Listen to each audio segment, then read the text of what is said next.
রেস্টুরেন্টের মতো এগরোল এবার বাড়িতে বানানো শিখে নিন।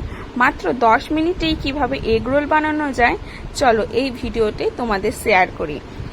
আমরা এগরোল বানানোর জন্য পেঁয়াজ, শসা, লঙ্কা, গাজর কুচি কুচি করে সব একটা জামবাটির মধ্যে কেটে রেখে দিয়েছি। তার জন্য লাগবে সমপরিমাণ ডিম। আমরা এখানে ডিম 4টে মতো নিয়েছিলাম, ফেটিয়ে একটা বাটির মধ্যে রেখে দিয়েছি।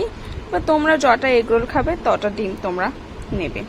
তারপরে আমরা একটা জামবাটির মধ্যে আটাটা আধ ঘন্টা মতো ঢেকে রেখেছিলাম যাতে ডোটা নরম হয়।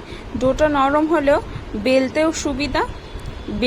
এরম করে গোল গোল করে বেলে সেঁকে নিতে হবে। প্রথমে সেঁকা হয়ে গেলে ডিমটা একটা ফ্রাই প্যানের মধ্যে দিয়ে এরকম ভেজে নিতে হবে।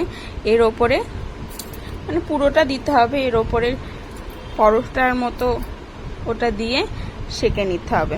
পরোটাটা দেয়া হোক, দেখো তোমাদের কিভাবে দেখাচ্ছি। পরোটাটা দেয়া হয়ে গেল। এবার এপিট ওপিট একটু ভালো করে সেঁকে নিতে হবে যাতে ডিমের গন্ধটা না আসে আর পরোটাটাও ভালোভাবে সেঁকা হয়ে যায়। তোমাদের রোল করানোটা দেখানো হয়নি। ভালোভাবে পেঁয়াজ, লঙ্কা, শসা দিয়ে আমাদের এগ রোল বানানো রেডি। চলো